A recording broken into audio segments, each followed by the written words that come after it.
E o tema de hoje a gente vai falar sobre vitimismo, mas pautado em uma frase que fez ali presença garantida na jornada de muitas pessoas que estão nos ouvindo hoje, que é a frase da série Chaves, da qual a Pops ela falava sempre que algo dava errado ali, seja com o Kiko ou com outro personagem ali da série, a famosa frase: conta tudo pra sua mãe, Kiko. Né? Dava algo errado, algo saía do controle, surgia esse comentário, né? Não, Brunão, conta tudo pra sua mãe, Bruno. Conta tudo pra sua mãe, Carol. Deu ruim, né? Carol, fala um pouquinho pra gente aqui. O que tem a ver? O que é esse tal desse vitimismo, né? Como que a gente pode identificar se a gente está atuando nesse mar do vitimismo, assim como a Pops fazia no dia a dia dela ali no Chaves? Gente, eu acho que é tão fácil de identificar, né? É difícil a gente se conformar. Mas nos piores problemas, principalmente, a gente tem uma postura que é essa, aonde a gente busca o mais fácil, que é: eu não sou o problema, o outro é o problema. Então, quando dá alguma coisa errado, eu preciso me livrar daquela culpa ou daquele peso, ou principalmente, eu acho que acontece muito, né, pessoal? É aquela questão: quando eu me dou conta que eu faço parte do problema, eu me dou conta que eu tenho que mudar alguma coisa, eu me dou conta que eu tenho que me mexer, eu me dou conta que eu preciso ir em direção à solução. Isso dá trabalho, isso é difícil, então é muito mais fácil quando eu vejo que o outro é o problema. E aí eu me coloco no lugar da vítima.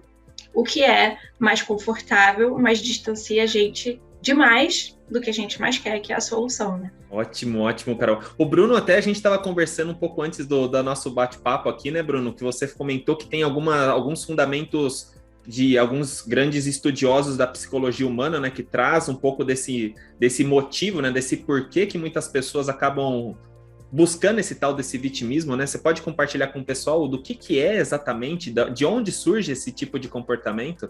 Sim, tem bastante.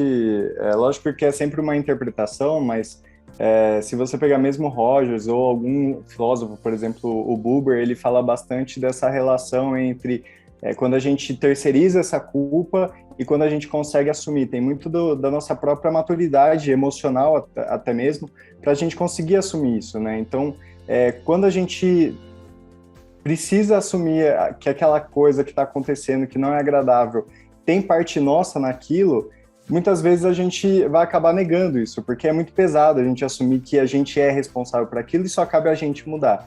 E aí, então, até a gente estava conversando, né, dessa relação do accountability com um compromisso com a realidade, ou seja, o quanto que eu estou comprometido em saber realmente qual é o impacto que aquilo gera na minha vida, quais são os problemas que aquilo está afetando e, principalmente, o que eu posso fazer para mudar aquilo, né?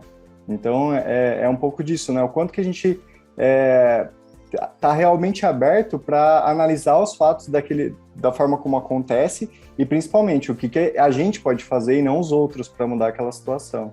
Perfeito, Bruno. E tem um ponto, né, que você falou, né, o tal do accountability, né, esse palavrão aí que muitas pessoas, até possivelmente que estão nos ouvindo aqui, não conhecem ou nunca ouviram falar, ou até mesmo tem uma certa curiosidade em saber, né, o que é esse tal desse accountability, né? Esse termo que em inglês, quando a gente busca ali uma tradução, não existe, né, uma palavra que a gente fala assim, olha, isso em português é accountability, né? Acho que é uma série de comportamentos, né, atitudes, né, Carol, que condiz ali com accountability, né? O que a gente pode falar que tem essa conexão com esse accountability, Carol? O que você vê ali que gera essa fuga desse vitimismo e esse comportamento de accountability? Como que a gente pode identificar isso no nosso dia a dia? Eu acho que, principalmente quando a gente leva isso para as turmas, né, quando a gente dá esse conteúdo, eu acho que todos os nossos conteúdos têm bastante esse fio condutor, que é como é que eu me aproprio da situação, como é que eu tenho esse papel de protagonista para resolver o problema, né, seja ele pessoal ou profissional. E eu acho que uma coisa que aparece muito, e vale a pena a gente começar a desmistificar, é que a primeira coisa que a gente pensa é: mas o outro tá errado, por que eu vou me mexer? Né? Eu acho que essa coisa do quem tá certo e tá errado é uma das maiores pedras no meio do caminho, né? E isso a gente fala muito, mas não se trata de estar certo e errado, se trata de parar e perguntar: tá, legal, então vamos supor que o outro tá errado. E aí? Você vai ficar com o problema na tua mão ou você vai se perguntar: como é que eu posso fazer parte da solução. Acho que é muito parecido com a situação do cruzamento, né? Quando a gente está na rua, quem dirige, né? A gente geralmente para no cruzamento. Se eu fosse sempre na questão de, não, mas eu tô na mão certa, o resto que se vire, você pode acabar batendo o carro, você pode até acabar perdendo a vida, né? Então, aquela nossa percepção de eu tô certo ou tá errado, mesmo quando tá correta, mesmo quando a mão é minha, eu paro, porque eu não quero ter um impacto muito negativo, ou seja, eu não quero um grande problema, né?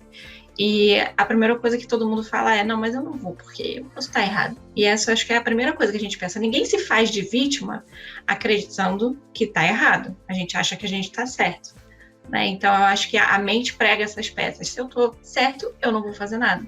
Mas não se trata de estar certo e errado. A gente se aproxima do accountability quando a gente fala, beleza, aqui não vai importar quem está certo, quem está errado. O que eu posso fazer para fazer parte da solução aqui, né?